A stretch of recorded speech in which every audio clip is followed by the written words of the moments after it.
Christmas Eve, and at 11 o'clock, Elvis Presley stars in one of his most popular and famous films, G.I. Blues. First, Noel Edmonds presents a very special, seasonal swap of the pops.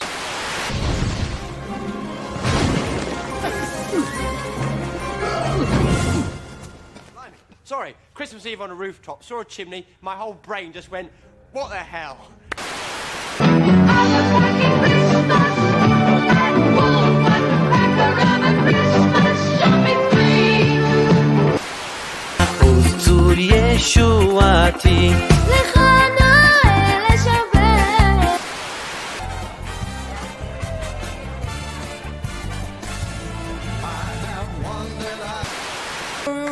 Don't need deck the halls or Jingle Bell Rock, 'cause you can spin a dreidel with Captain Kirk and Mr. Spock, both Jewish.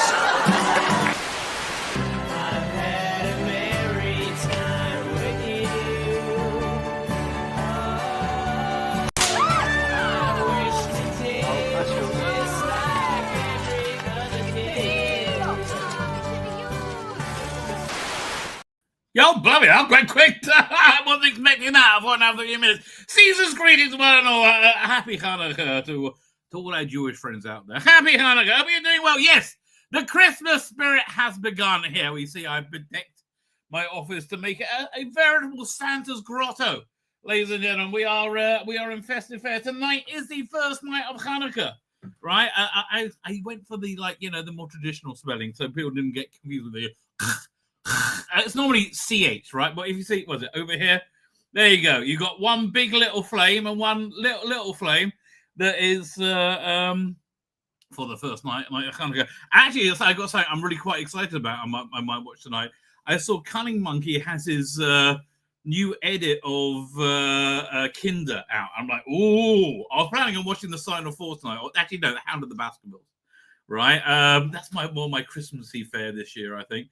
So I don't know how long ago I am, as you will be not surprised to hear, I am cream crackered, lady, absolutely cream crackered.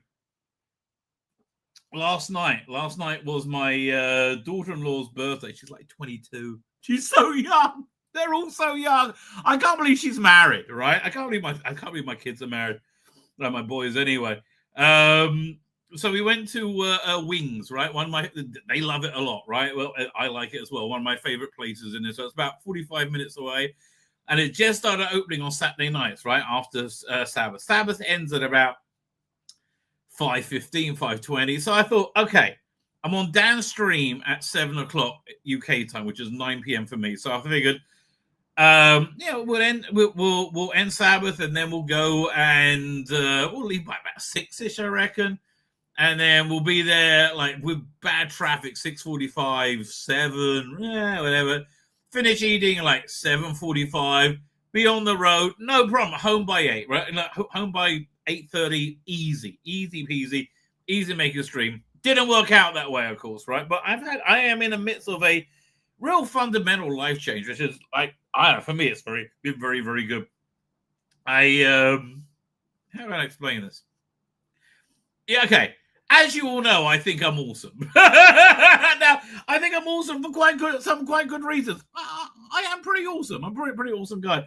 But, I had a lot of self-hatred. Bear beneath that going for way back from when I was a kid. Right? And so I developed this really narcissistic, and narcissistic is the exact right word, complex worldview. Essentially, elevating myself, right, and making what I wanted the most important thing in the universe. I was like the main character in the main character syndrome. I think it's called, right.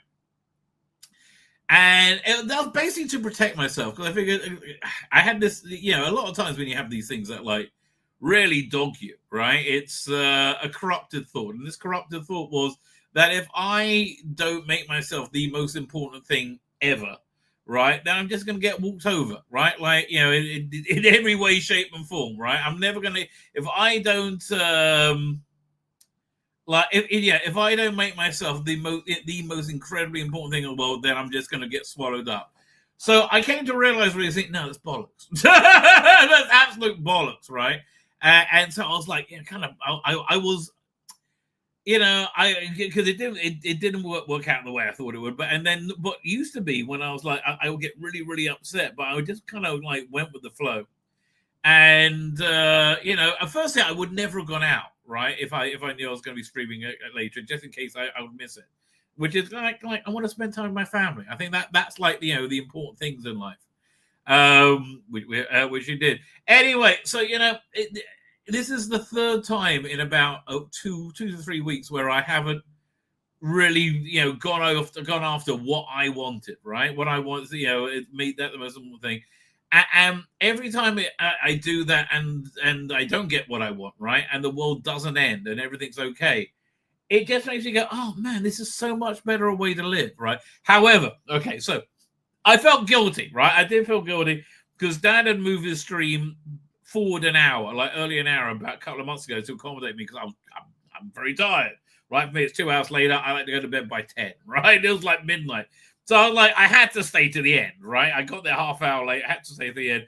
And I am the cream cracker. I am really, really tired. I know I always say this. I say this often, and I never deliver, right? I never deliver. But I really want to get doing a shorter show tonight, right? I really get better. Although, now I got mushroom barley soup to have for dinner as well after I finish. That's another thing to look forward to. Anyway, Hanukkah is here. With it is... Hanukkah is essentially a holiday about oil, right? And so it's celebrated with oil a lot. Like you like candles with oil. Like, well, you use candles if you want, but you like with candles with oil. But you cook a lot of food with oil, and one of the big foods you cook is donuts, right? In Israel, they're called sufganiyot. Right, and they get sold everywhere. They're like mince pies in England. They are sold everywhere, throughout the festive season. And is this the one with was it a lot of the time? That you get what's called a shvach sufganiyat, right? That's a poor donut. I'm just trying to find the one my son found, right? Because you're supposed to have this. They make all these fancy ones now. Yeah, let me see if we can find. Roll it, because this is like the big trend in Israel. Hang on, where's this? I'll go over here. Roll din. This is like a donuts. Donuts. Right. Again, this is like a chain in Israel, but it's like images. Here we go. Anyway, so my wife brought home our first donuts of the season. She's racked with guilt because she's not making latkes, which are like shredded potato and fried. There's so many things that just fried. This is a holiday of fried shit, right? Sadly. Yeah, there we go. But yeah, so now they have all these like specialty donuts. Let's see what they. It's all in English. It's all in Hebrew. I'm never going to be able to wade my way through it. Yeah, 1 second. Maybe if I click there, will it open up? Fine. So yeah, I'm not sure. I haven't seen those. Okay, looking for great things doing it. No, I'm fine. Leave me alone. Okay, leave me alone. But this thing they have here, these little like squirty things of like sweet stuff that they go inside it. So what's this? This is a pretzel praline. This will be pistachio. This one is muscarafina. Yeah, this is like fruits of the forest. This one's normally a good one. One of these little things on it. This one I can't, but this was like the Vogue thing last year. I haven't seen what the Vogue thing is this year, but again, my wife brought home like a whole bunch of them. So yes, this is not a good time to diet, right? In the religious circles, right?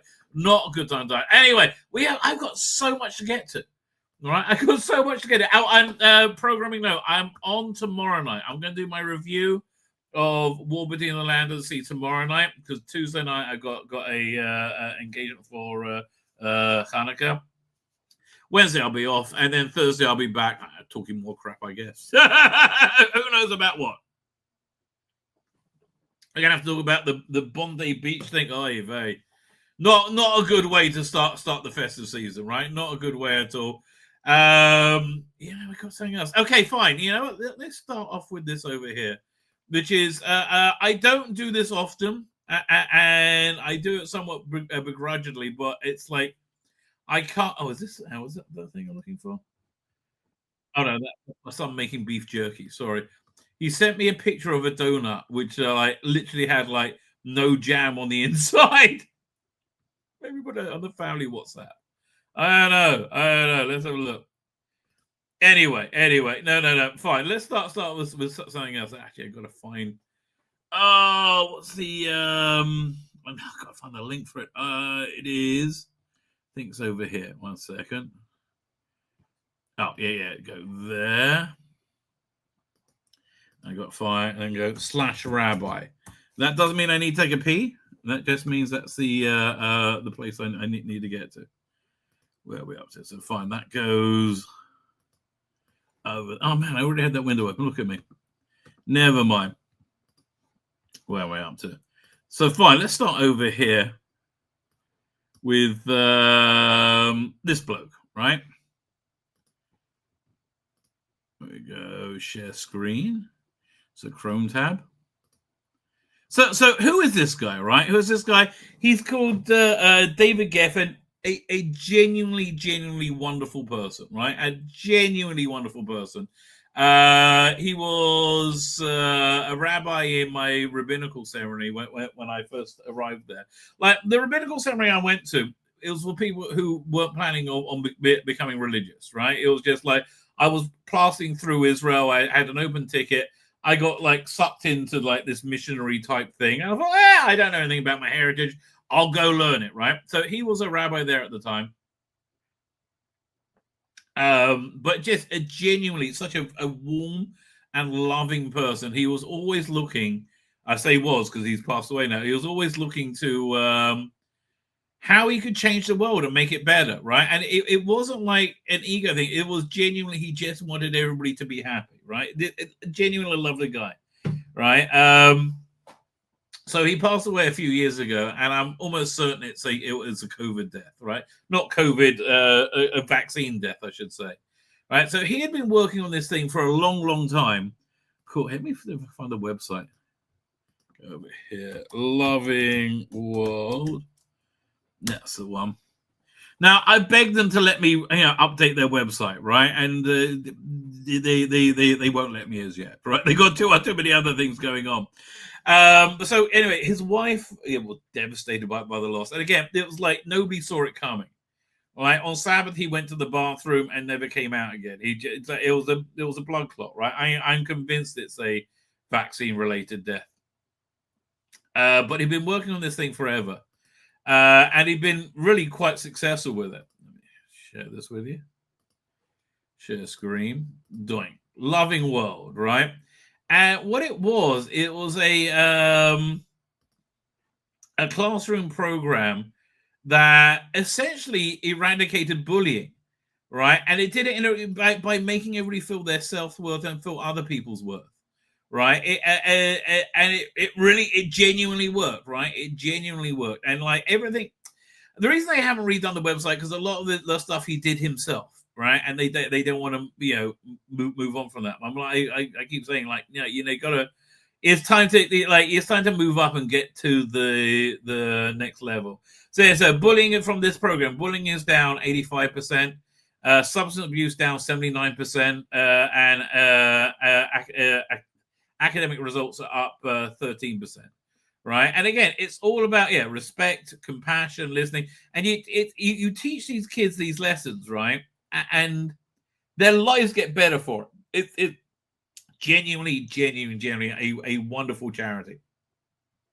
Although they're about to close up essentially because they just his wife is running it and she just doesn't have the. Well, she doesn't have the money to be able to run it, but also like she doesn't have David's drive, right? David was just like a force of nature, right? I went to his house so many times for Sabbath, and it was always lovely, right? Okay, this is what they're like. They didn't have any children at the time. And I think they've had children since, but they adopted a Down syndrome girl, right? Just sweetest girl ever, right? And because they just wanted to love and give, right?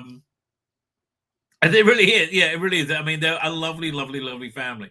So I know whenever they need any help with anything, I always try and help out because it's like, yeah, but there's a thing in the Bible about helping widows and orphans, right? Prioritizing those.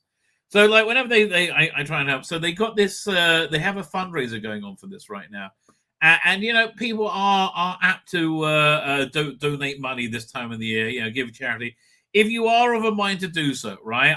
Please consider this. I'm going to put this in the chat, and I'm going to put it in the show notes.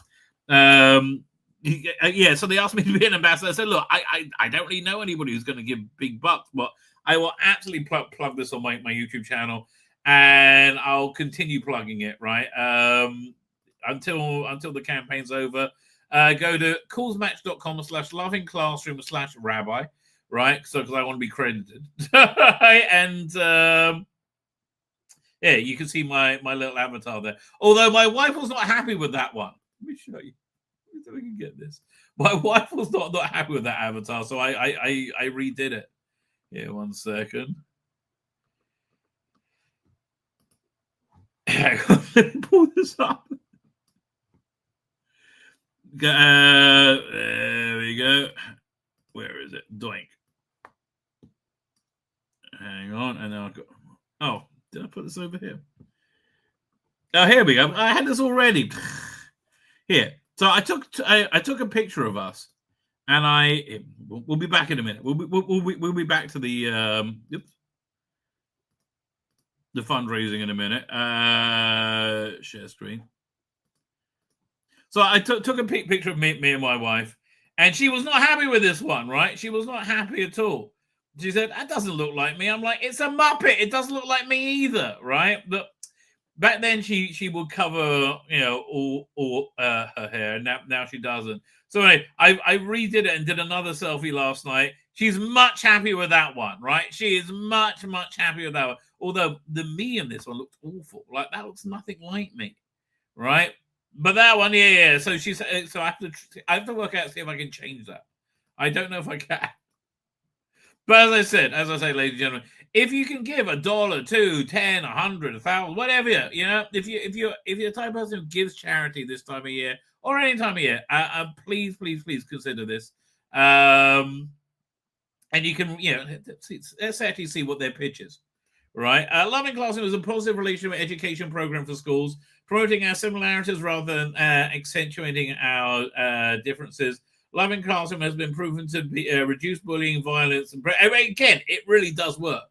And other harmful behaviors by a remarkable 80%. The achievement was recognized by the HaGeffen Foundation in 2024, awarding Loving Classroom the Luxembourg Peace Prize for outstanding education.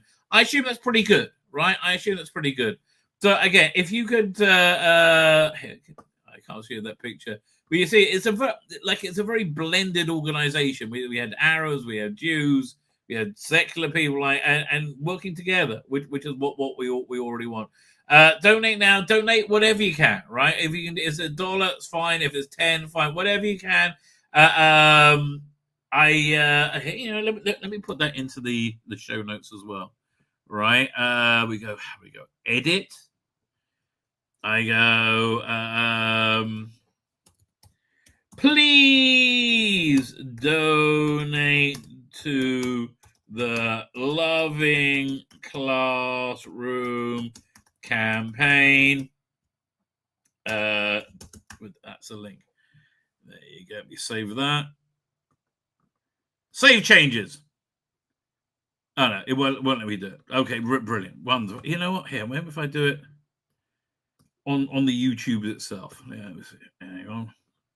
I'm gonna hit cancel. How do I cancel this? Cancel. Okay.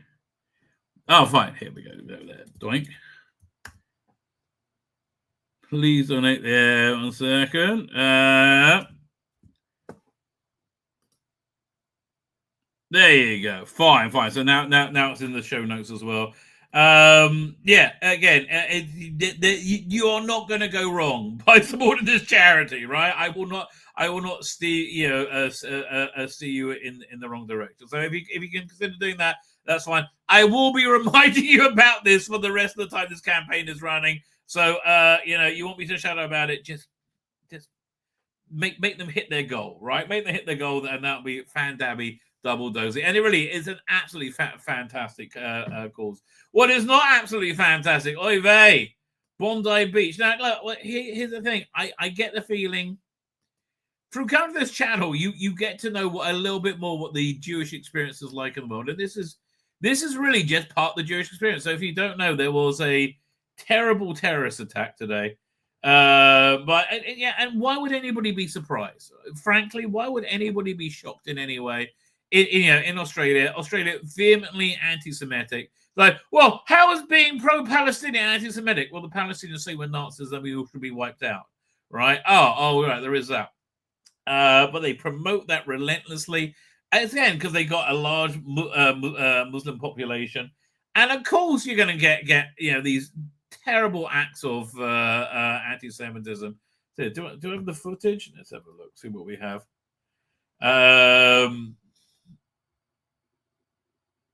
One second. And I have to go. Go to notification. Go to bookmarks. Right. Again, I mean, this stuff is just freaking horrific. I mean, and it's just so recently after October 7th, like nothing bloody changes, right? Absolutely nothing changes. Where is this? There we go. Share screen. Doink. So yeah, I like Julie Hartley Brewer here being absolutely on the money. What do you think globalize the Intifada means? Hashtag Bondi Beach. It means this is what it actually means. It's got nothing to do with Free Palestine. It's a call to murder Jews wherever they live in the world. Stop pretending you don't know. Yeah, stop pretending. And here, I got some footage from just before the attack. Is this it? Let me have a look. Yeah. Hang on. Yeah, one second. Share screen. Now I've lost my place.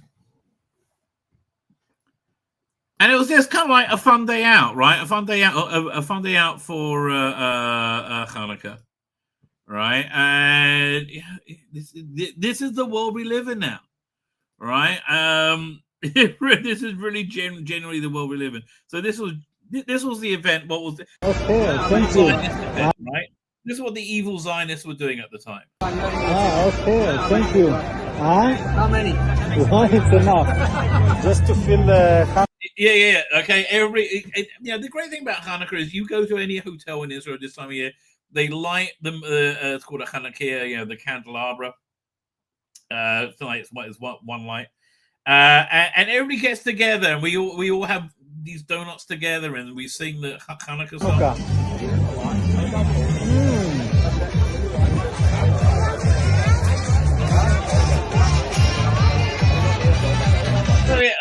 Evil Zionists being evil. This to them is oppressing Palestinians,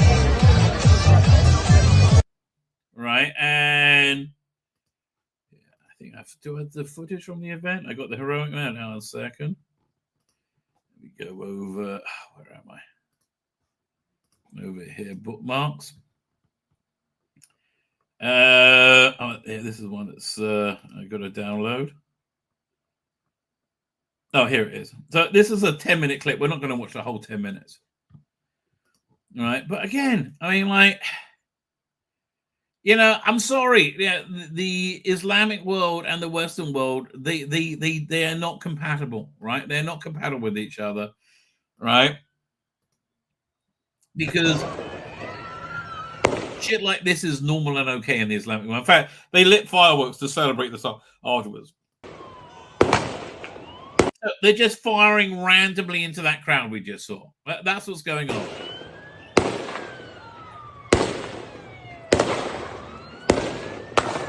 How is this helping Palestinians? Really, it's not. It's all Jew hatred. That's all what it is. But this goes on and on and on.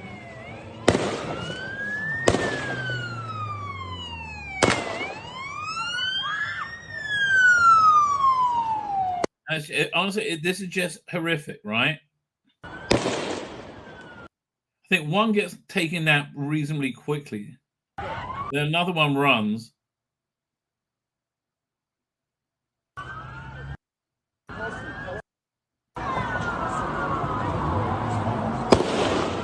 I'm like, what goes through your head when you do that? I'm like, honestly, my boys were in the front line of combat with in Gaza, right?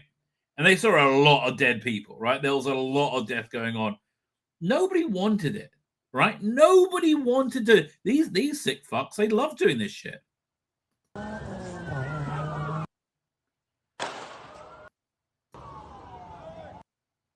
It takes them a freaking age before to take them down, and in the end, they were taken down by Jewish civilians, essentially. Yeah, look at this. I mean, this is the most incredible thing I've seen. I mean, this really blows my mind. Oh! Oh non, gros! Oh! That he didn't shoot him in the head is the most incredible restraint I've ever seen anybody do. Il est trop con le mec qui a l'arme.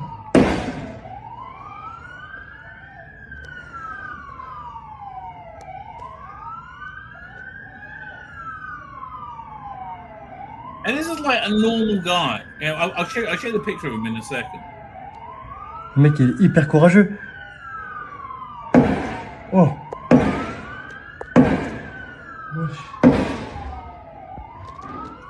Oh, he makes it up. He makes it back up to this bridge, and that's where he gets taken down, I think.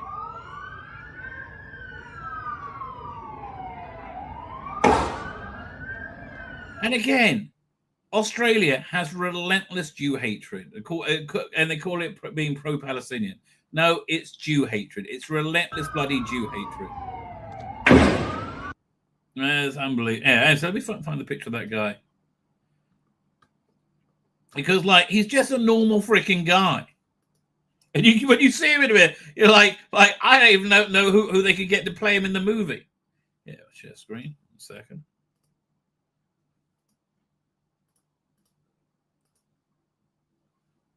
Like, good for him. Like, super good for him. Heroic man disarmed Bondi Beach gunman, struck by bullets and sent to undergo surgery. I did not know that. Ahmed Ahmed. Look, he's an Arab. Bloody hell. Look, my hat's off to you, Mr. Ahmed. Thank God for that. I mean, thank God for you. All right. Has been named the hero who wrestled on the gunman and disarmed him, saving countless lives. Mr. Ahmed. I'm so happy that this was an Arab guy who did this. Oh my God. I didn't know this. This is happening. I'm finding this out in real time. I am so freaking happy. Oh, it's wonderful, right? It's absolutely wonderful. What in the Jewish we could be say Sadik. Like, what a saint this guy is, right? He was walking past the beach when he saw the gunman and immediately risked his life by confronting a wrestling gun off him. The hero's cousin has revealed he was shot twice in the ensuing chaos and now is hospital undergoing surgery. Dude, my prayers are with you, right? My prayers are 100% with you. I wish you a speedy recovery, right? And you know, it's not just the lives that he saved, right? It's the racial hatred that he subverted, that he pushed in a different direction. I mean, man, this is just such a this is pure Christmas in my mind, right? Again, this guy's the same. Also, we got this clip from somebody else there. A father who shielded his son. All over his So I was with my son, 8 years old. I pushed him to the ground and I fell on top of him. And then there's another security guard from JSA. JSA was hit in the shoulder and fell on top of me. The shooting was going on 5 minutes non-stop. maybe. How many gunshots do you think were fired in that fight? Probably 50, 60 gunshots. It was non-stop. And the whole time you were lying on top of your 8-year-old son? And then I was trying to give the first aid to the guy because he was bleeding profusely. So Yeah, another security guard was shot in the shoulder. Which guy? A guy next to you? the security guy that was shot, yes. And then once the shooting stopped, I went out, tried to help people. But I tell you one thing. I got these candles there, and I'm going to go home and I'm going to light them up. Honestly, this is the reason that in all sorts of we say anti-Semitism exists. To make us cleave to our heritage. Because we must light up and keep the show going. We're not afraid. Yeah, good for him. Good for him. Look, this is a terrible tragedy. I think about 12 people are killed so far, and it is. But, there's so much good that can come from this, right? There is so much good, which is what I would like to hope for, right? It really is. That will be a Christmas miracle we could all get behind. And again, listen, if you want to donate money, in memory of any of the fallen, that campaign I showed you is the perfect place to go to. They're designed to get rid of the racial hatred that exists between us, right? Yeah, I can't think of anything better to do. Thoughts and prayers, obviously. 1 second, doink. But yeah, look, thank God for that guy, right? Thank God for that guy. Anyway, ladies and gentlemen, let's go to a slightly less, melancholic place as we get to the chat. Let me show you the route I took to make this thumbnail today, right? Because it had to go through many different iterations. So we started off. I gave him a publicity pic of Capaldi, and it's not perfect, but it's not far off, right? It's not far off, but it kind of did the trick. So then I'm like, well, let's surround him with a bevy of Hanukkah beauties. Right, which again, the Israeli tourist board should be hiring me because I can't imagine this would stop people visiting Israel. That's the first version. They're both the same. Then I took the Capaldi TARDIS, right, and I bedecked it for Carsten to make it decorate for Christmas, and then put these young ladies and gentlemen in there with her. So this one actually didn't really work that well, right? You can see the Capaldi face is just really weird. That's something weird going on there.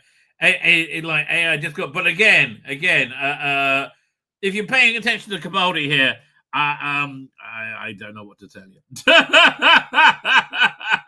Yeah, so here's a rejected one. These are all rejected ones. Right, I kind of like this. This card is very Christmassy, much more Hanukkah-y. Look, it's got a little menorah there. Oh, I didn't even notice that. Right, but then I ended up putting sunglasses on because I wasn't like how the eyes were coming out, and now it all kind of comes together. Right. Now it's all good. So let me show you the raw AI animation. Farm. Is this the one? It must be it. This must be it.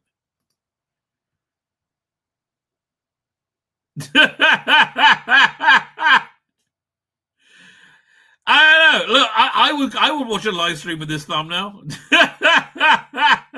So now let's put the whole thing together. Right, I'll pull up the thumbnail. There we go. Doink. I'm on the wrong thing. There we go. Over there. It was the 14th. There you go. Doink. Yes. So yeah, at last, the world can know the lost tale of the Hanukkah harlot droids of the Hadassah 12 habitat. That just works for me. Right, I just works for me. Rabbi, nonetheless, Hanukkah house party. That just means it's Hanukkah. I'm in my house. Okay, that's essentially what it means. All new season for the 12th Doctor coming 26. Please, Big Finish, don't fuck this one up. I am so stoked for this. Oh my god, this is something. This is probably going to be the highlight of next year. Right, a whole new 6-part Capaldi season. I've been dreaming of this forever because we were robbed with Capaldi, right? We were 100% robbed with Capaldi. His second season was like the first season was him being just becoming the Doctor. His second season was him being the Doctor. He had filled out the role, right? And I am the Doctor, right? And then we should have had another 4 or 5 seasons of him being the Doctor, but no. Then we went to him being old, and so we missed out all that Doctor. I am so freaking psyched for this. Right, I just think it's good news, but ladies, I do think it's very good news. But again, I want to see the story. The AI anime arrives with maximum carnage. This thing is incredible, right? And this is going to be the way of 2026. I can't wait till there's a platform that I can easily make this stuff with. And oh boy, are they working those platforms right now? Anyway, ladies and gentlemen, let's get to the chat. Who is here? I love his grin. It just works so well. Reverend Steve Amram is here. Prayers for the Jews murdered on Bondi Beach on Hanukkah. Yeah, it's tragic, right? Heard one of the victims was a British-born rabbi who was shot dead. Damn, says Dr. Alex, right? It is. By the way, an all-new season for the 12th Doctor. This is not the first time it's happened. I don't have the book close to me. Dr. Alex, go over to his channel, buy the books, so they're great. He wrote 3 seasons of excellent Capaldi Doctor Who that took place after Twice Upon a Time. My favorite is the second season, right? He did it because it's all one long narrative. It wasn't steampunk, it was diesel punk, right? Very much like if you ever read the Nemesis the Warlock story where he was on a planet with aliens that were all like took on, like a steampunky human type of thing. It's got mummies in it and like it's really good, right? It's really, really good. The first and third seasons are also excellent, but that's one of the reasons that I liked season 12 so much and 13 and 14 is because I'm aching for more Capaldi, right? I'm aching for more 12 Doctor. Now we're not getting Capaldi with this because he's probably never coming back. But I imagine the John Colcher in the role is going to be very, very good. Anyway, with that, ladies and gentlemen, let us get to the chat. Darren Evans here saying, season greetings, felicitations. Hit the like, share, and follow button. Yes, these are all things to do. Everybody obey Darren M. Everybody obey Darren M. Darren is here. How you doing? Type 40. Doctor Who is here. Awful news. Sorry to read this. Yes, I know. But, look, darling, this is just like, life as a Jew. You do kind of get used to it after a while. I mean, you have stuff like October the 7th that was like, completely off the rails, but mainly, it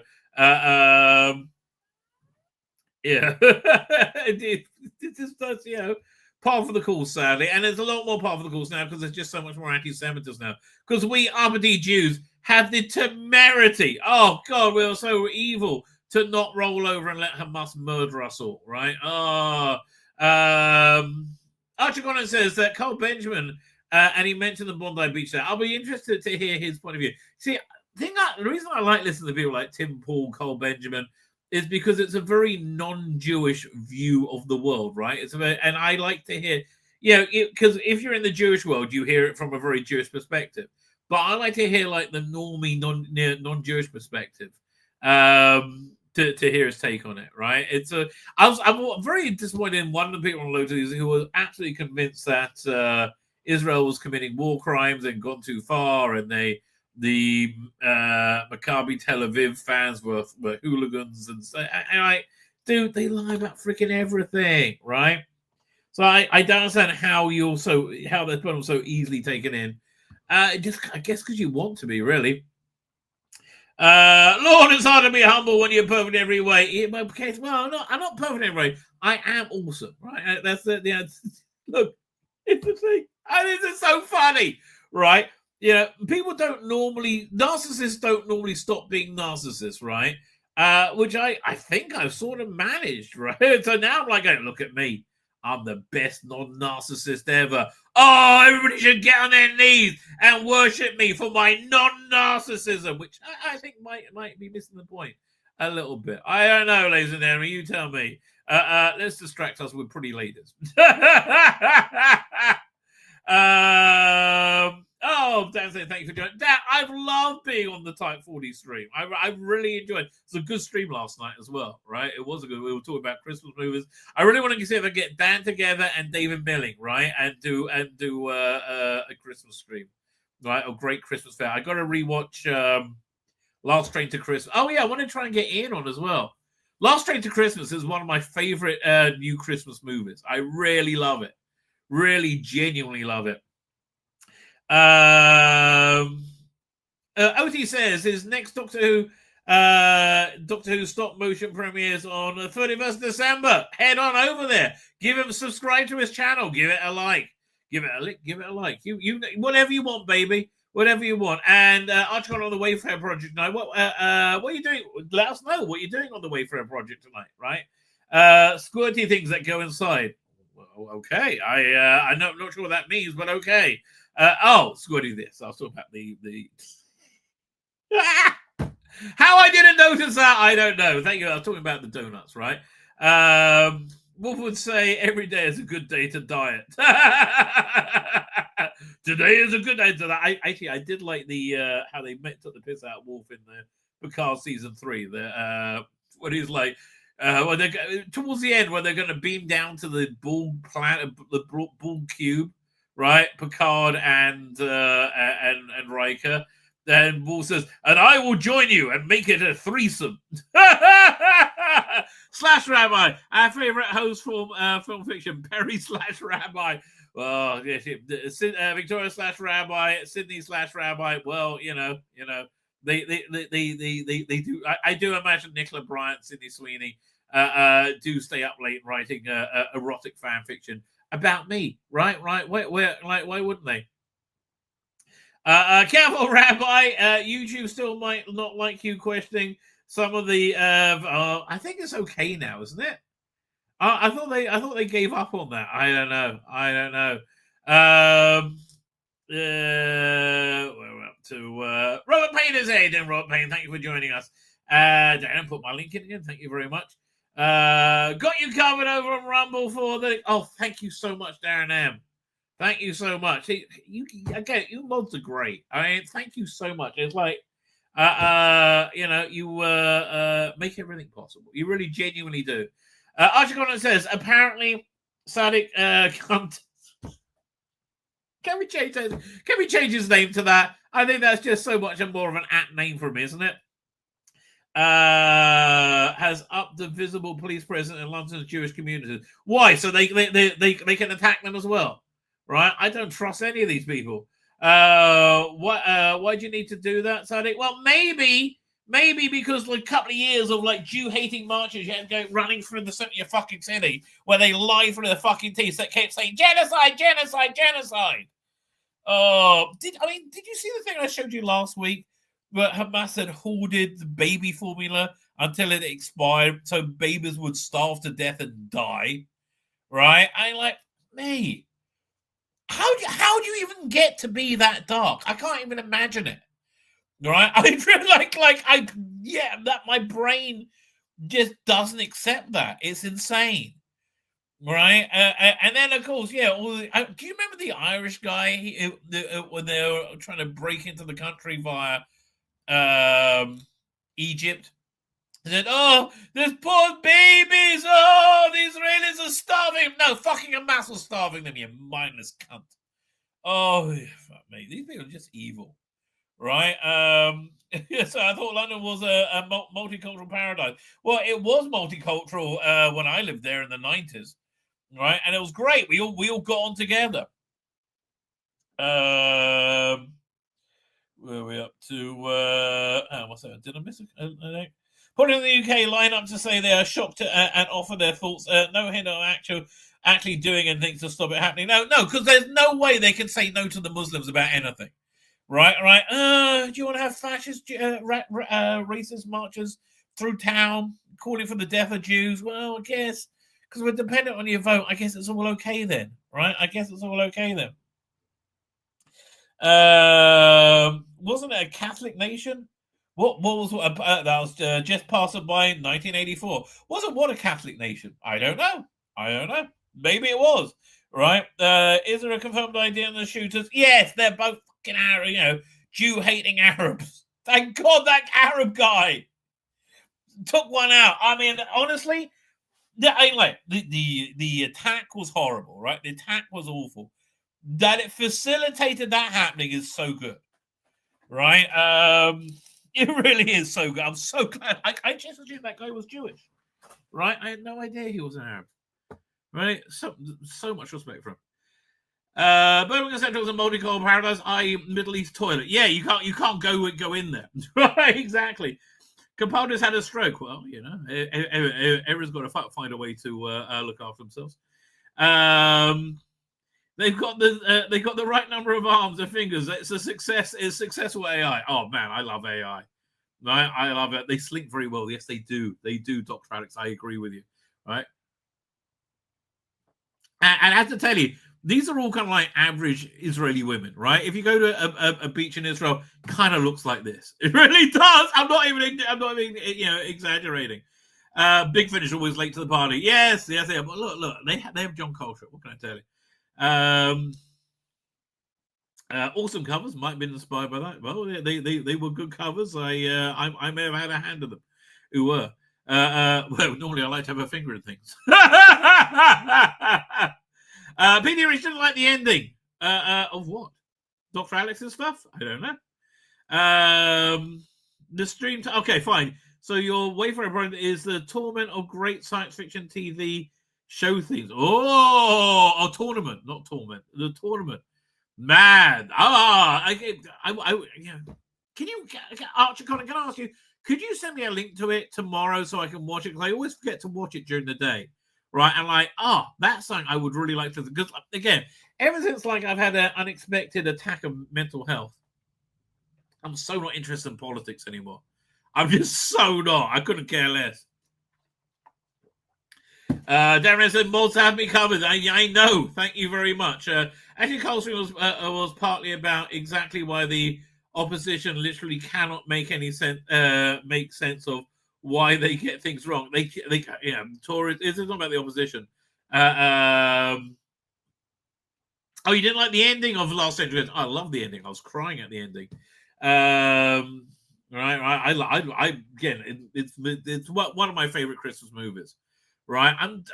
I watched Band Santa too many years running. I don't think I can watch that again yet. Been off that for a number of years. I think I'm off Elf. I could certainly watch Scrooge again this year and Muppets Christmas Carol. I love Scrooge. Why do I love Christmas movies?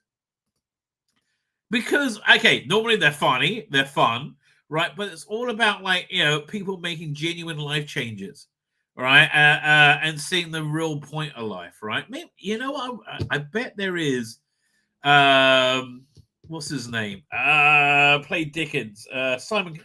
Yeah, is there a Simon Callow reads a Christmas Carol? Because I didn't really know that's what he did. Okay, yeah, man, it's on the YouTubes. I got to check this out. It's on BBC Sounds. How long is it? I wonder how long it is. This was from 2 years ago. The Charles Dickens in London, the festive season. How long is the podcast? If I press play, it's just an hour. Okay, I would say if it's an hour and it's got the whole story in it. Okay, I'm down for that. Right, I am down for that. Okay, because he was so good as Dickens in what was the one? The Unquiet Dead. Right, the Unquiet Dead is where we could finally relax. And go, Doctor Who looks like it's back, right? Doctor Who looks like it's back. Fine, let's Doctor Who's back. Let's start talking about Doctor Who-y stuff. Where are we going to help me? Let me close a few windows. A bit. Let's close down some of the mass death stuff. It's a carnage. I mean, we should look at that as well. But here, we'll get that afterwards, I think. First, I got a nice clip from Paul McGann. Where is it? Now I've got to clean. Oh man, now I've got to get rid of all these clips. Is this the one? Just recently. Oh yeah, fine. I have to say, if you have never seen the movie, was it Who and I? By I think it was Matthew Jacobs. Who was it? Who wrote the '96 movie? Who and I? That's one second. It's Matthew Jacobs, wasn't it? Who and not Who in India? Who and I? Matthew Jacobs. Is that the name of the thing? Matthew Jacobs. Well, let me look at his Wikipedia. Maybe that'll give me a link to the movie. Because it's a really good movie. One second. Doctor Who Am I? Here, one sec. Hang on. Let me see if I can find it. I bet I can find the trailer for it. Because Paul McGann's in it, and he comes across very, very, very well. Oh, here we go, doink. So I think it's on some kind of. It was on a streaming service somewhere. Yeah, just downloading. Because again, Paul McGann, just like there's a lengthy interview with Paul McGann about his relationship with fandom, right? And it's really lovely, right? I really like his his connection to it. 1 second, downloads. You know, this fear race within Scotland who led victories against Roman legions, painted themselves blue, has beautiful artifacts they've left behind, and has. Well, that looks wrong. Okay, let's try that again. Let's see if we can get the right soundtrack with it this time. Hang on. Let's try this one. Okay. I'm intrigued to know what that soundtrack was. Yeah. This is the best place to drown your sorrows. You know? 3,000 Whovians and lots and lots of booze.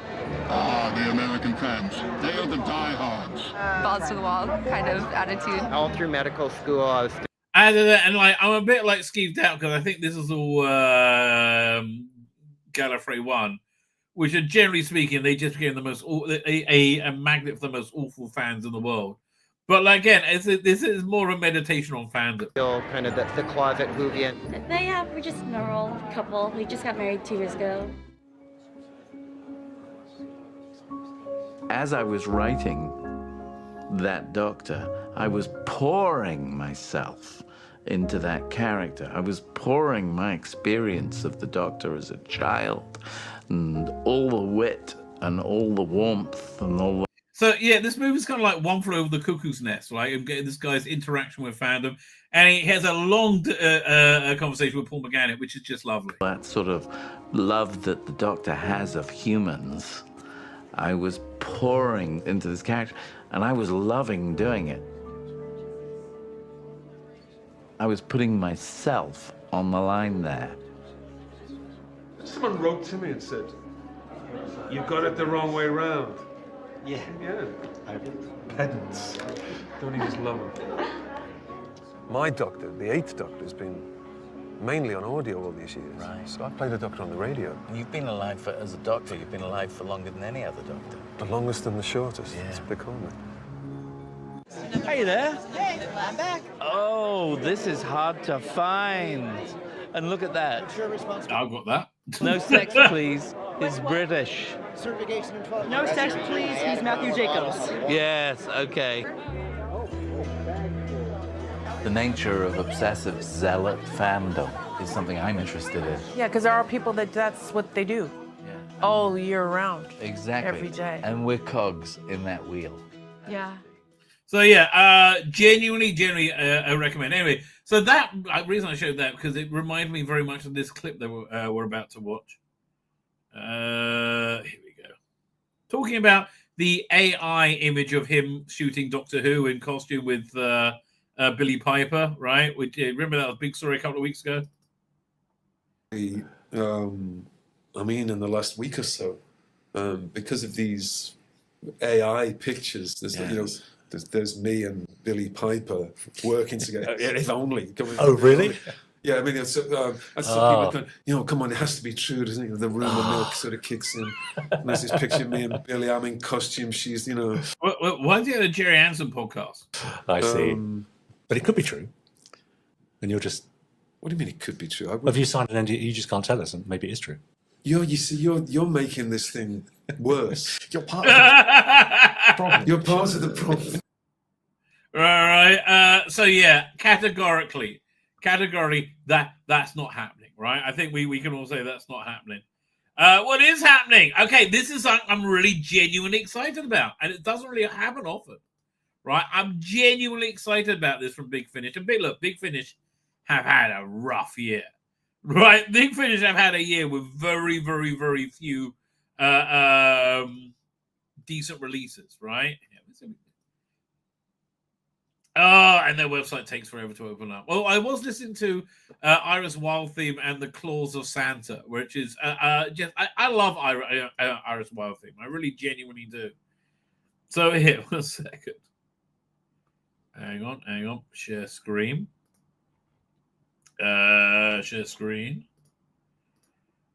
So again, the December's been quite a good year for Big Finish because it ended with this one, Cybergene. And this is really good, right? This is really genuinely good. It's a good, solid, like 3-part Doctor Who story, so it feels like it's got some weight and gravitas. Probably one of the best releases of the year. Not that it has so much stiff competition. Let's have a quick look back over the year, which was a weak year. Like these, this Christmas release, like $33 for this.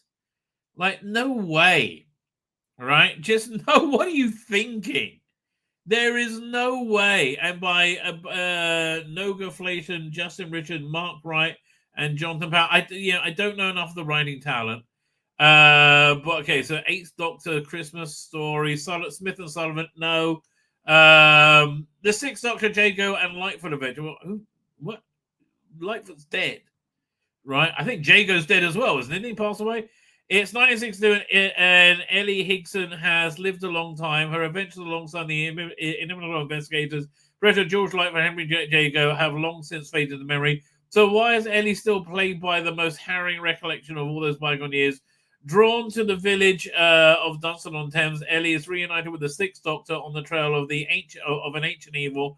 As ice sets in, old friends and enemies return, and the Green Knight is invited out of prison. That actually sounds like quite. I would. So 2 out of the 4, I would get. I might even get the Missy one as well. I don't know. I do like A Christmas Story, but it's just too expensive. I'm sorry. Dare you? I did a review of recently. Generally speaking, this 9th Doctor and Billy Piper season has been okay. It hasn't been stellar at all. It's been okay. I'm out this 8th Doctor range. Cybergene, excellent. Freaking excellent. All right? It was so good that I've gone back and I'm listening to a bootleg copy of the last one, which I didn't buy because I just wasn't interested in it. And if I like it, I will buy it. And the 2nd Doctor Adventures, this has been a pretty good range. The last release was last release was weak. And the one before wasn't that great either. Then it just breaks my heart that I'm out of Bernie Summerfield, right? This is a reason why Big Finish is on this ass. Audacity is one of the worst characters ever invented. It is pure cringe. You see her in anything, run screaming. Jodie Whittaker, look, if you like the Jodie era, God bless you, right? But this rubs up fans who might pay for your releases more, and they would not come to your service because you're doing this. Now, I don't think that's really fair, you know. But I do think they should try and compartmentalize the more the more divisive elements of Doctor Who. But they don't want to admit it was divisive, right? They just don't want to admit it at all, and like make it its own space. But the thing is, they have it sprawling out everywhere. So I don't tell you. I didn't give this Sherlock Holmes Untold a go. How much was the whole thing? You get the whole thing's like $30, and how long is each story? Is the question. So it's what, 257 minutes? That's what, 6, 12, 18, 24. So just over 4 hours with how many stories? Okay, so about half hour each, a little bit over half hour each. I might listen to this over Christmas because this will be the first one that I haven't listened to. This is like, why they even bother put this out? Did anybody think to buy this? I don't know. Comedy Playhouse, no. Again, it's not been a good year for Big Finish. The trouble with the Nice Doctor and Billy Piper stuff is it's all been set around the power state for too long. They should have varied it up a while ago. Wicked, I didn't get because it's an era of Doctor Who I don't really like. Right, season 24, I think is. I find it an interesting curio, to see what will happen. No, to see like it being an era of Doctor Who that I like a lot being formed, right? The season 24, so season 25 and 26. Was it 24 and 25? 25 and 26, right? That's one of my favorite eras. Why did they not release these books on tapes? Have Colin Baker read Jubilee and have Paul McGann read Midnight, Chimes of Midnight? Oh, I might actually give that a listen to over the Christmas season. I like Chimes of Midnight. The War Doctor, I think, War Master just kind of ran out of steam. Right? Derek Jaffe was great. I haven't listened to the last few releases. It just ran out of steam. Afterlife, they should have got an AI Paul Darrow to read it, quite frankly. And generally speaking, they just need to lean into AI more, Big Finish. I understand you moron weirdo, purple head losers of an audience, they can't stand AI.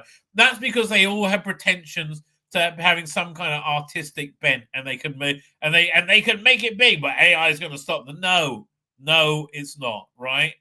AI is merely a storytelling tool, which I'm very excited to use, quite frankly. So Project Vengeance is okay. Again, it's not wonderful. The Tim Trelaw stuff, generally speaking, is really good. By the way, I printed out and I read it over Sabbath. I got to print out some more. One of the short trips, because I really regret not buying the Christmas short trips books, right? I really regret that, and now they're like $50 each. I realize that, but you can get PDFs of them online, but I realize I can probably just print my own, using Amazon and Barnes and Noble, or there's all these kinds of print and demand services, and I think I might do that for next year. I might do like an oversized one and do like a nice bit of AI art for each story. But I read this Unit Christmas Party from season 7, an absolutely lovely story, right? A really lovely story. It starts off with the Third Doctor and the Brigadier having an argument in the Brigadier's office, and Liz giving everybody Christmas cards, putting them in their little pigeonholes. And Benton was in charge of the Christmas party, and they got double booked, so they had nowhere to have their Christmas party. So essentially, the Doctor solves everything by there's a derelict ship that's coming towards Earth, and he makes a portal to it, and that's the place of the party. And he shows Liz the Earth from orbit, which he's never seen before, and says he's so sorry for just giving a test tubes to hold and not actualizing her. Right, and he makes up with the brig. It's a lovely little story, right? It's a lovely little Christmas story. I saw there's another 2 Unit Christmas parties in that anthology. I'm really looking forward to reading the other ones, because again, I found those lovely, right? And why they wouldn't have Tim Trelaw just read them and put them out as books and tape is beyond me, right? Jonathan Cox is here doing Jonathan Cox. So it was meh. It was okay. Nothing great. The Halloween thing, I'm not really that interested. The thing I'll be interested in is the Capaldi Doctor Who, right? Very disappointed in the David Bradley First Doctor range. It's not Unbound freaking all, right? They sold this to us. It'll be like a continuation of the Peter Cushing Doctor, where really is they went back in time and said they imagined if they went back in time and they were doing like a full season of the Hartnell Doctor Who, which is fine, But why did you sell us on it and being compelled, being Peter Cushing stuff? This is probably the best release of the year. The Queen of the Nile, really strong, historical. Feels like a Hartnell historical starring Tom Baker, right? And it really works. Who gives a shit? The 13th Doctor. Axelon, skippable. Dark Gallifrey, don't even bother, right? Call me Master, no. Rebecca's World. If it's like, I just never read it growing up. I didn't really care. Sky, that's something that's going to go nowhere. Sixth Doctor Adventure. No, I didn't bother getting because it's going to be woke shit. Like, this is the Doctor most likely to be woke shit. The Sixth Doctor Adventures, right? There's a lot of woke shit. River Song, no, it's way past the sell-by date. Wink, was it the Out of Time sequence? The first one was good with David Tennant and Tom Baker. Other than that, not really. V, no, thank you. Not really up for a reimagining of V. You see, this has been a weak year, right? Mirror Matter, that was a book of tape. I just find them too long, right? Jodie stuff, no. Dark Gallifrey, no. Fugitive Doctor, no. Smith and Sullivan, no. No, and it's glad you got Sadie Miller and Christopher Nolan that can recreate those roles. It's a no, right? It's I'm not interested. And I'm out of Torchwood for years and years and years and years and years. Space Security Service, Borderline, not a bad idea. I'm not really interested. This was a weak release. I didn't buy it. I illegally downloaded it and tried to listen to it. Like if I can't get through the whole release, that's a bad sign. That's why I bootleg before I buy now, because I just don't trust them. Although I am going to buy the Capaldi season. Seventh Doctor Adventures, more. What's the name? What's the name of that companion? I can't remember. Harry Sullivan and Cross and Sullivan, right? Not really that interested. The Paul McGann stuff needs a hard reboot and go somewhere. It's like nothing's really been listenable, right? For quite some time. Dark Gallifrey, avoid. Unit Brave, the Banbury unit, no. Just not a lot of these things are just not worth your time or money. Like, see this one, this Cosmos Club. I bought this one, and I haven't been able to finish listening to it. It's just bored the hell out of me. So this is the one I just bootlegged, right? And I'm going to listen to it on the because the next one was so good. And this is the only War Doctor thing I haven't got. Hooklight was an interesting idea that just didn't grab me whatsoever, right? Funnily enough, they did a release last year or the year before with like a 6 or 7 part Fifth Doctor alternate story. That was good, right? This was like supposed to be a 12-part epic. Again, listen to the first episode. Didn't really get much beyond that. I mean, Lucy Miller and Eighth Doctor Adventures. If only they could get Dino Puff to animate it, right? The BBC would actually have a something that people like on their hand, right? Did Big Finish make better hiring decisions in 2003, 2004? Yes. What do you mean when it wasn't driven by weird wokeness? Yes, they did make much better decisions back then. So again, I've seen two things I could really recommend this year. It's not many. Planet Kernoid, no. I bet they didn't. I don't think we're going to get a sequel to that. Short Trips, no. God, this is the wokest thing ever. The OCAS pilot. I love seeing you go beyond the pilot.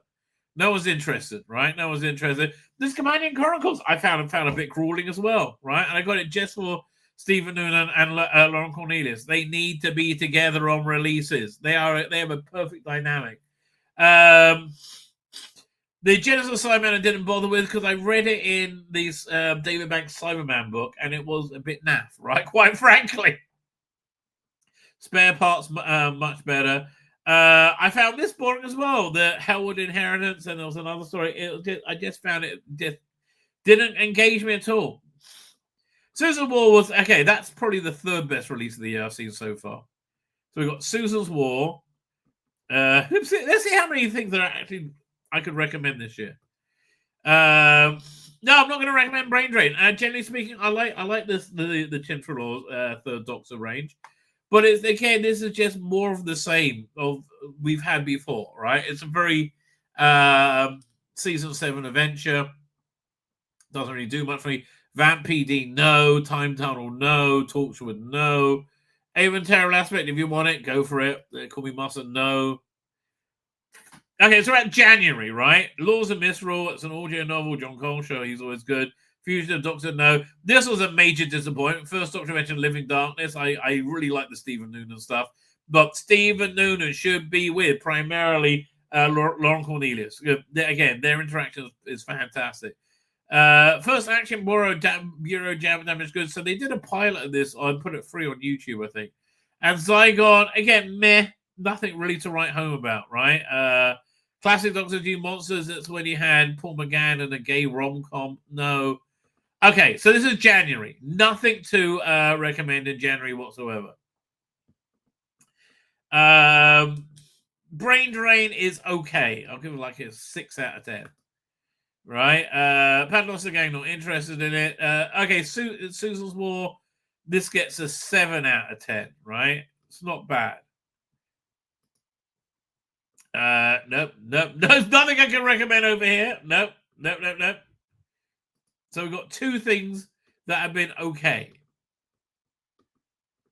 Nope. Nothing I can recommend there. It's been a bad year for Big Finish. Man, nope. Nothing there. Nope. Sorry. Smith and Sullivan, sorry. No. Maybe it's adding Jodie into the mix. That's the mistake they make, right? Because it's just like, well, why would anybody want to watch that? No. Snare. Yeah, again, these are all 6.5 out of 10, or the 6.5 to 7 out of 10. The Ninth Doctor and Billy Piper, excellent, Billy Piper together. It's just, they needed a bit. They need more of a epic story arc, right? Which they're not having. Records World. Who's reading that? Illustrated by Christopher Naylor. Wait, who's reading it? Is Christopher Naylor reading it?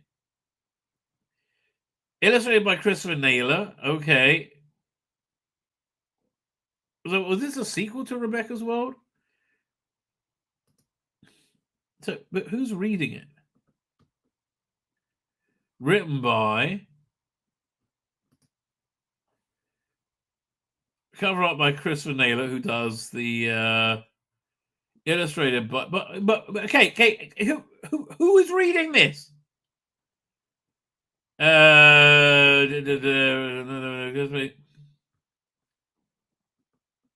Why is it a secret? I know Terry Nathan wrote it, but it's not on the cover. It's not. What is this, a book? It's a book. Okay, they're reprinting a book. It's not a book on tape. That explains it. Thank you. Oh, I went the wrong way. What are we up to here? We're up to October. Nothing real. Man, this has been a bad year. Right? A bad year. Wow. 3 things that are semi-okay. I tried listening to the Eternity Club and I got through 1 episode. Okay, man. So you got the things I can recommend this year is, we'll do Cybergene. And then there was the 4th Doctor one. Came out a bit before this. Where is it? No.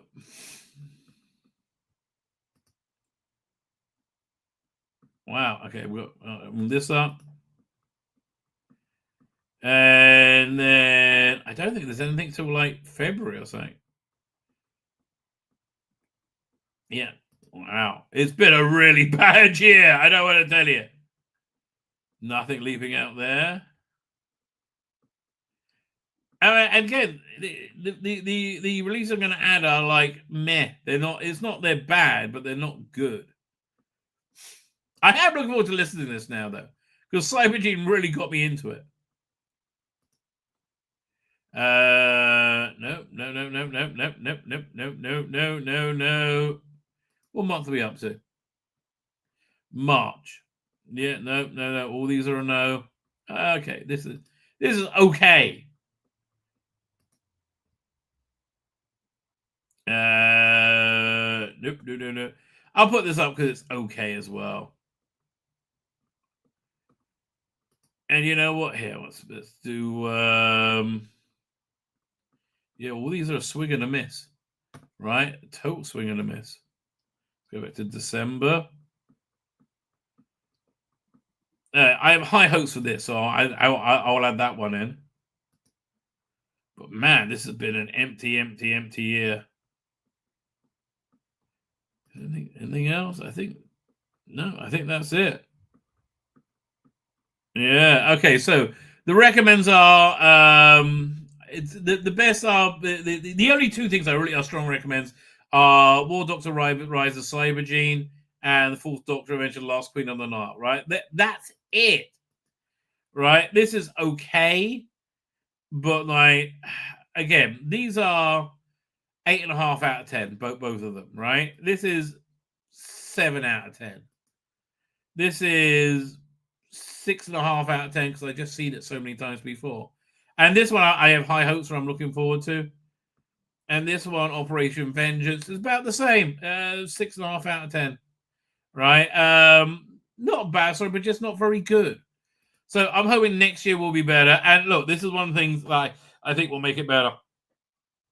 John Culture stars at the 12th Doctor mentioned a brand new series of audio episodes revealing the Doctor's travels after the Husband's River song beginning in July 2026. I am so up for this. Right? Here's the... let's have him talk a little bit about it. Doink. And look, John Culture isn't just a mimic, right? He's a genuinely good actor. Right? 1 second. Video file. Our studios today. Today has been the first time of recording some of the dialogue. For the 12th Doctor, as Peter Capaldi, what a wonderful atmospheric voice that occupies just here great sense of attack, and as velvety as the jacket of John Pertwee or Peter himself. He knows what he's doing, John Culture. I think he's very good casting.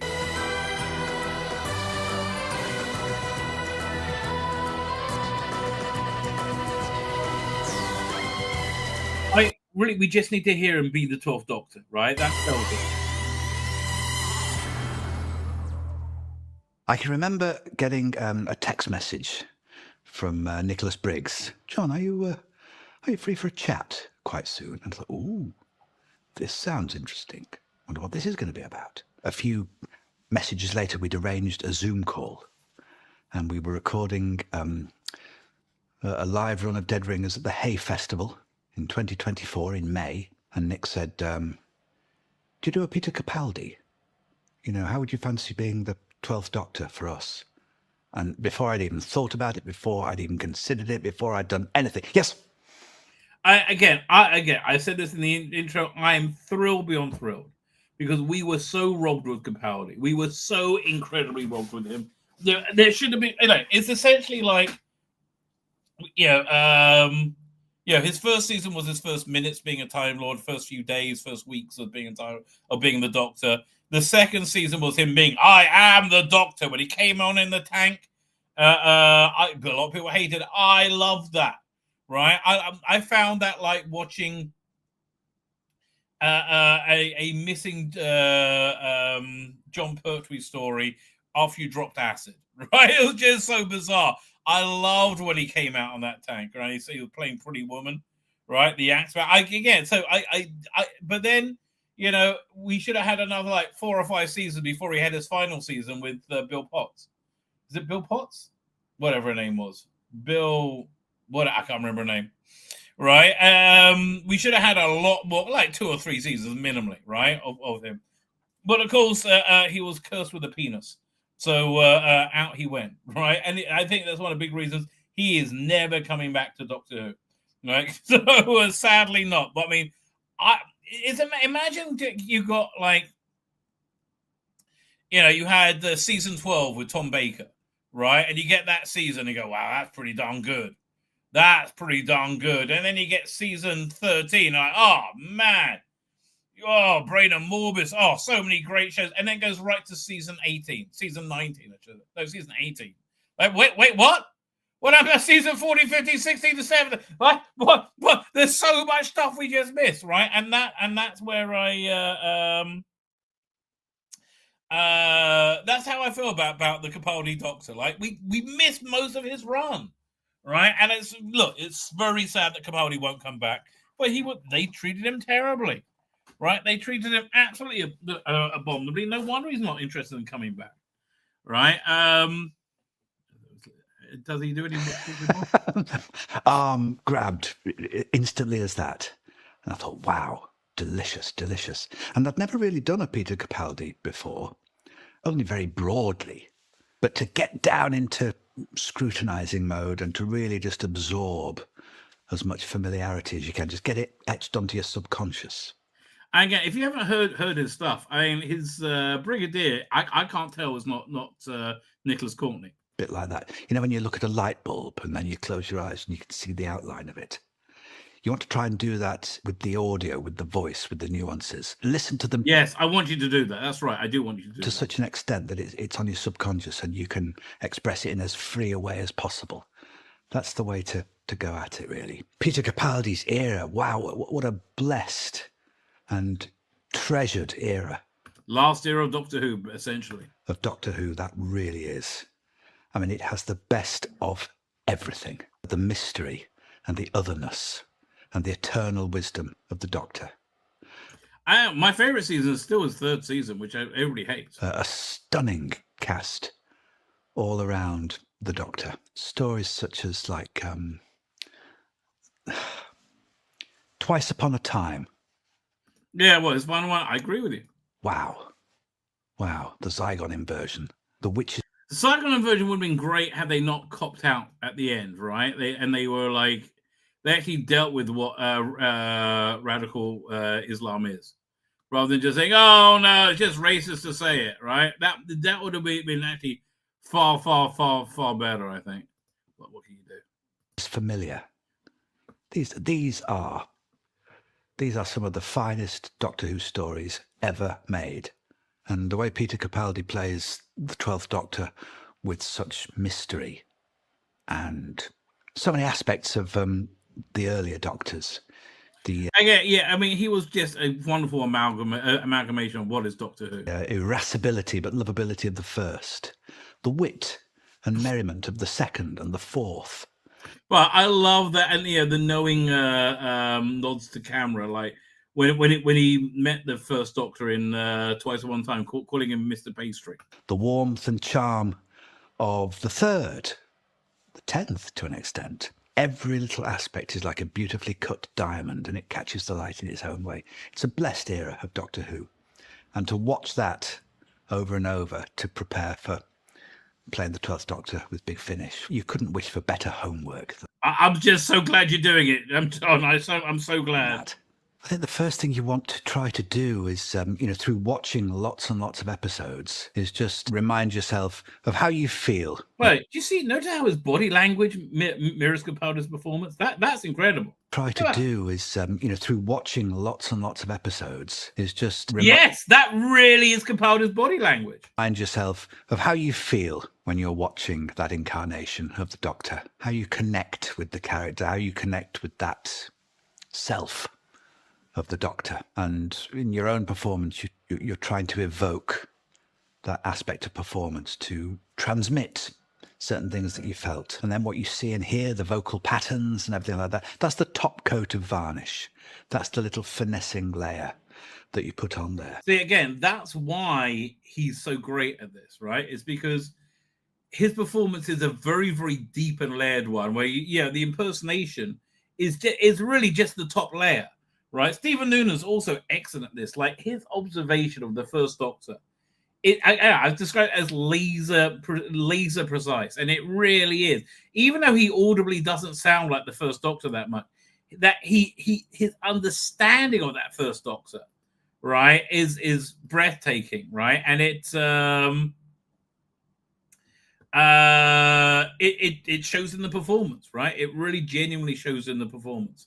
And with Peter Capaldi, it's the great changes of pace, his actions and presentation and style sort of matches the speed of the character's thought. One moment it might be very, very thoughtful and very, very pleading and persuasive. And then there might be a great dash of anger, and then back to being witty and very dismissive again, but in the most beautiful, dry kind of way. And there's something about the way that voice will boom and then soften and then fall away like a spoken thunderbolt. So yeah, I'm always looking excited to relive this era. I was reading the unfortunately I didn't like the Titan comics with the 12th Doctor in much. I did like the Doctor Who magazine one. I was reading one of those collections the other week.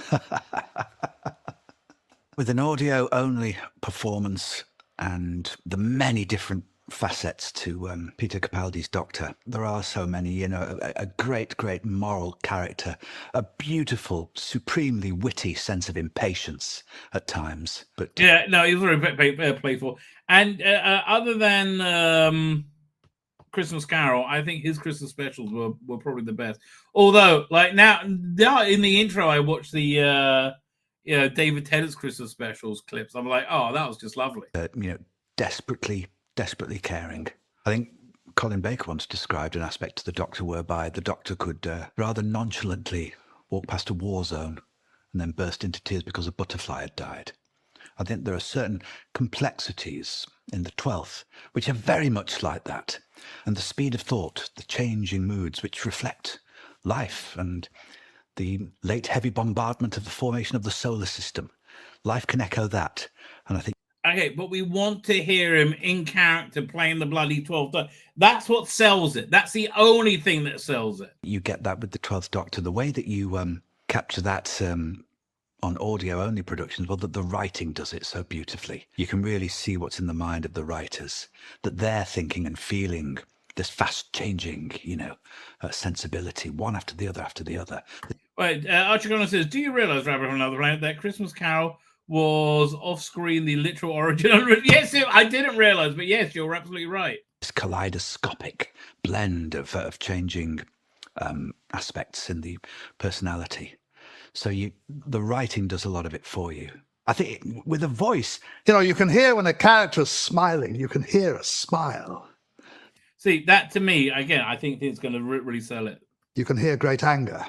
You can hear great understated sternness. And you can hear something quite sinister.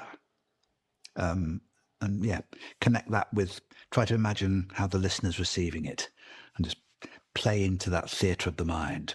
I was mighty nervous about putting down the first recordings. Again, I love that his body language is echoing Capaldi's almost perfectly. That will actually be heard and will actually be used today. You should be, really. It shows that you're in there, you're invested if you feel like that. That's always a sort of slightly counterintuitive, reassuring sign that you take to yourself. Honestly, for a long time I found Sarah Jane Smith more convincing than Sadie Miller's, Liz Sladen's daughter. I think it was a sense that when you know how well loved an era of Doctor Who is, you feel that responsibility and that you've got to convey that and you've got to communicate it. And then when you just got the flavour of the way that the 12th is written in these tales, oh, that really is, the wind is in your sails then. And we've done a few little scenes today, and the upshot is I can't wait to crack on and do some full... I can't wait to buy these. Like, I am so sold on this. ...days of all of this. The 12th Doctor's speeches, some of the finest in the history of the show. Peter Capaldi... That's true. That is true. Capaldi's speeches are right up there with... Homo sapiens. Here they are, out amongst the stars, they're indomitable. It's up there with those. So, courage isn't just a matter of not being frightened. It's being afraid and doing what you have to do anyway. These wonderful resonant speeches. I mean, man, this guy should hire himself out to dinner parties. This would be awesome. Right up there. That combination of just the acting power of Peter Capaldi with the writing genius of Stephen Moffat. But again, no, it's also John Coltrane's really deep knowledge of Doctor Who that he picked those two lines right there that perfectly illustrated the point he was making. That's a heck of a combination. The thought that there'll be beautiful speeches of that feeling to get into. And we had a couple today. And there's just something about the animated energy and just the truth. You can feel it bursting from the eyeballs as he communicates these messages. Oh, human beings, why are you so stupid not to have realized this? Please, just realize it. And everything will be better. I shouldn't have had to be saying this again. That feeling. Peter delivered these speeches with the power of the force of a water cannon, but also the delicacy to just touch the soul in the I really hope this becomes an annual event, these seasons. blink of an eye. How does he do that? Astonishing. Yeah, so I say I am very much on board for this, right? If I've been coy about it, I apologize. Let's see what they have to say about it. The 12th Doctor, portrayed on screen by Peter Capaldi, will return for a brand new series of audio adventures beginning in 2026. Now voiced by impressionist John Coltrane. I think it's a bit of a discord of an impressionist. See, I mean, he is, but he's much more than that. These thrilling tales will fill the gap between in the Doctor's timeline, set between the Christmas specials, Husbands of River of the Song, and the return of Dr. Mysterio. That's an interesting place to put it. Are you going to have Nardo in them? Right? Wasn't Nardo in the Husbands of River Song? And the return of Dr. Mysterio, wasn't it? Yeah, 1 second. Trouble with the return of Dr. Mysterio was the directing. Once the return of Dr. Mysterio. Yeah, so are you going to have Naldo in them? I kind of hope not, right? Look, it was an interesting thing to have a massive actor in it, but I really hope not.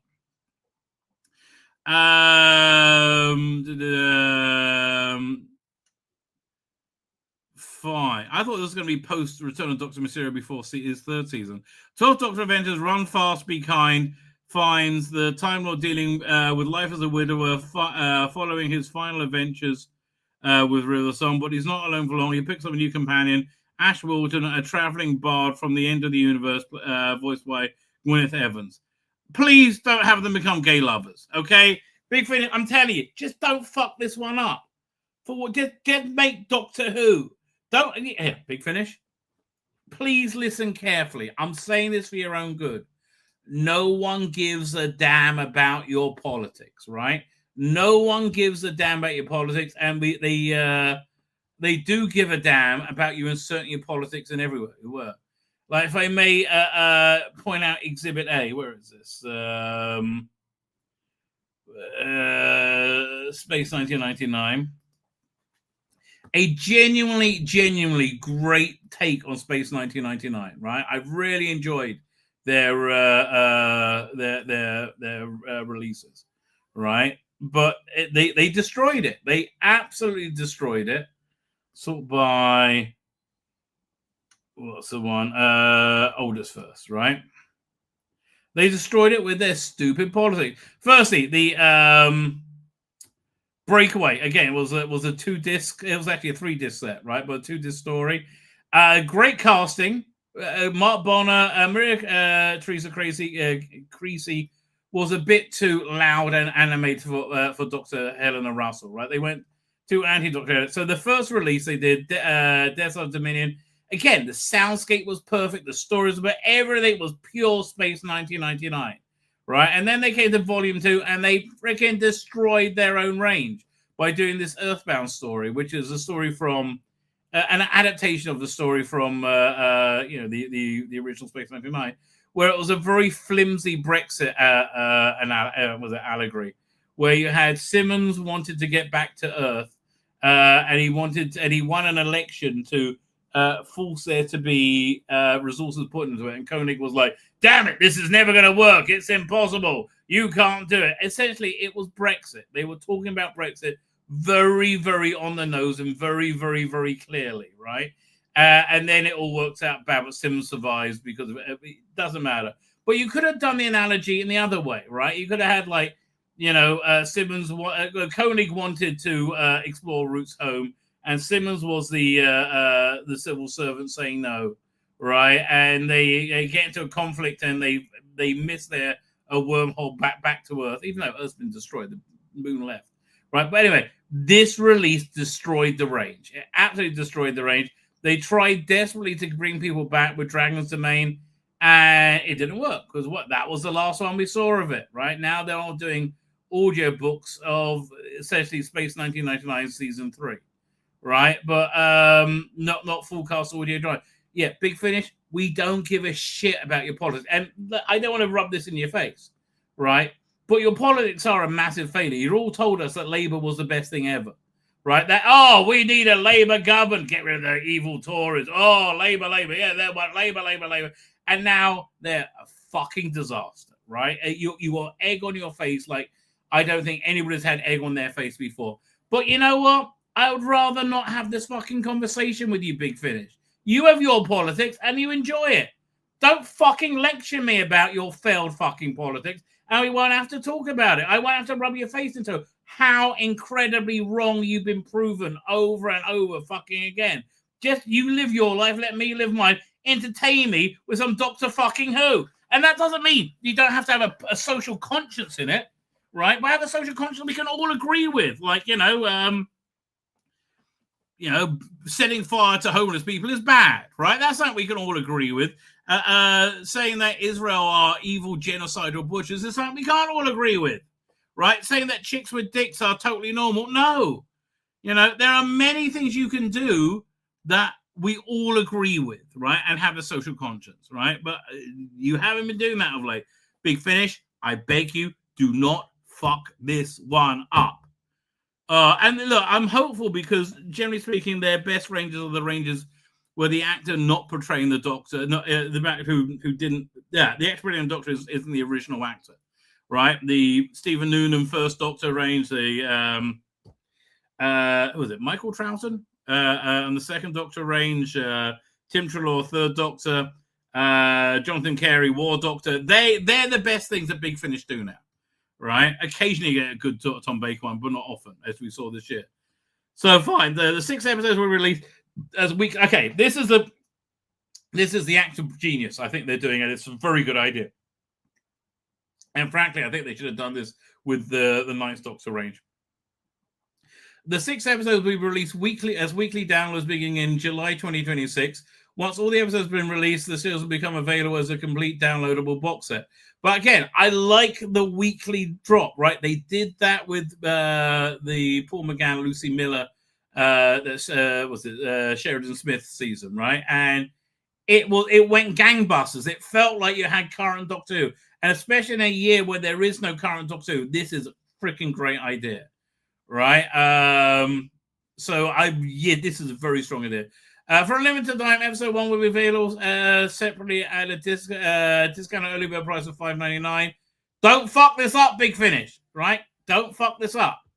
Don't lecture me about chicks with dicks. That's all I'm saying. Just don't fuck this one up. And they got like some what's Catherine White done? They got some reasonable talent. Let me see what Catherine White. Oh, she's only done 2 of these ones. Okay, so hopefully it's good. I don't know. Hopefully it's going to be good. Hopefully she's not a diversity hire. Oh God, I hope she's not a diversity hire. Alfie Shaw's normally very good though. Right, producer Alfie Shaw said, "I love the freedom I had on the 11th Doctor Chronicles, and now on the 12th Doctor Avengers." Now, I wasn't really down for that 11th Doctor Chronicles, but like I like that they made a whole season out of it rather than like little bits and pieces, and they told a story with it. The Doctor and TARDIS have to make it to the end, but everything else can be new. New companion, a new sprinkling of existing monsters. A sprinkling of existing monsters, no returning allies. If you're looking for someone to start with the 12th Doctor at Big Finish, this is a perfect place to jump on. Well, this is really the first thing you've done with the 12th Doctor, isn't it? I mean, there's been let me see if we can find it. 8th Doctor. new series, 12th Doctor. I mean, have they done much? I don't think they have. Oldest first. Oh, fine. That's the 12th Doctor Adventures. Right, you had 12th Doctor Chronicles. Yeah, this is a good jumping on point because it's the only jumping on point. Where am I up to? The Doctor's newfound on the Doctor's newfound friend, Shaw added, and companion is Aslan H. Wilton, a wandering bard from a dying world at the end of the universe. Think the setting of Utopia, and you got roughly the right period. I was thinking, is that the Sydney Sweeney series? Because I can't really think about anything else after that. I love creating a genre-based companion. That's something I've been wanting to do, inspired by the Fallout franchise for ages. Starts in 3 days, season 2 of Fallout. Really, I wanted to watch season 1, but I'm not going to have time to get to it. Getting to do such a different companion is what drew me to making another series. I wanted to try an all-new male TARDIS team. Just please don't be gay, right? I mean, I don't mind if you're gay, right? But I don't need another Doctor sucking a dick, right? Please.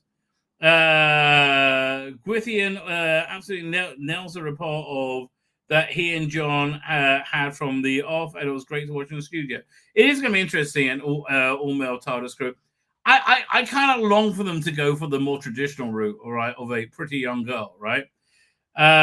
So you can now buy this at £44 for all 6 stories as a bundle, digital downloads alone. All purchases will give the listener access to the relevant weekly episode. Yes, I am down for that, right? I am down for that. All the prices, including the pre-order and multi-buy bundle, are fixed for a limited time only and guaranteed no later than 30 September 2026. I'm paying for it beforehand, right? I'm paying for it beforehand. Yeah, I am down for this, right? This is, generally speaking, I think, very, very good news.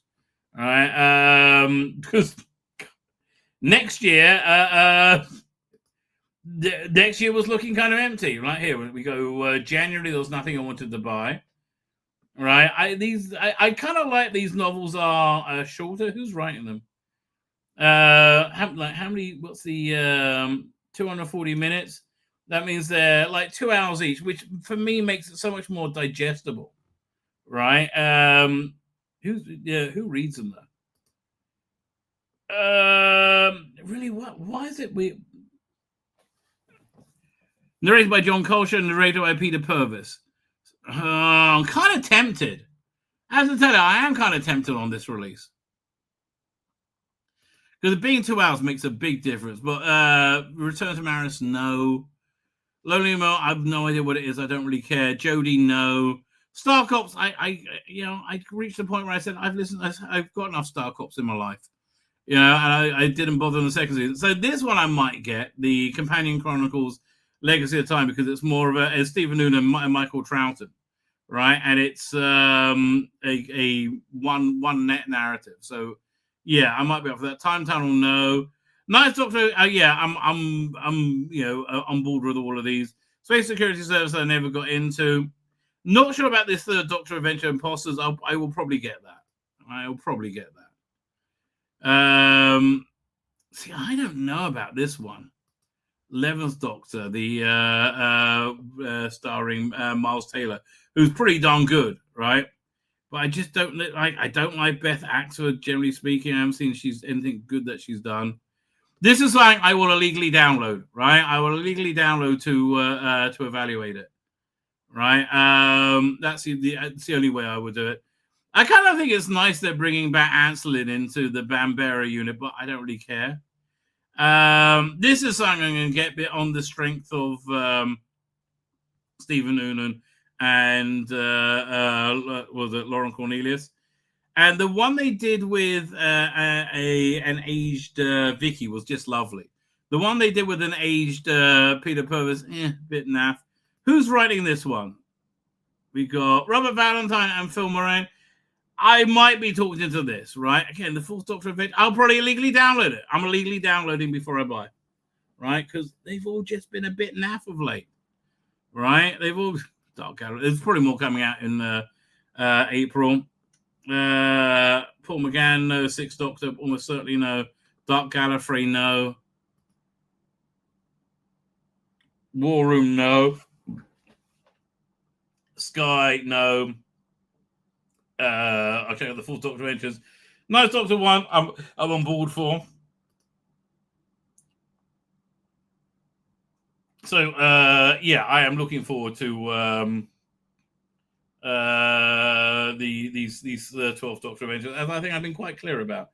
Wonder what they're going to do with Sylvester McCoy this time for his box sets, because last year was not pretty darn good. Dark Gallifrey, no. I'm pretty much on board for the Michael Trafford Second Doctor Adventures. The Sixth Doctor Adventures, I'm sorry, you've got to show me you're not woke shit, because they normally are, right? Have we got a second Starcop season? Wait. Conflict is number 4? What? So wait, when's number 3 come out? So they have a massive break between March and when is this one? September. Okay, that's a bit weird. I guess they're breaking that into 2 parts. Yeah, all these things I try before I buy, I'm afraid. War Master. So nothing's really standing out as like, oh man. I get what they haven't really revealed their plans. Now, is this it's dragging on too long. These Ninth Doctor Adventures, like it's a year after it came out, it's like a year and a half, and they're still on episode 9, right? It's dragging on way too long, right? Sadly, there is a free what's it called again? Sea Devil story from Doctor Who magazine, which I think I already have, but I wouldn't mind listening to. Right, Sea Devils being the flavor of the show. Oh man, okay, I want to have a quicker show. I guess not. I'm confident 2 hours.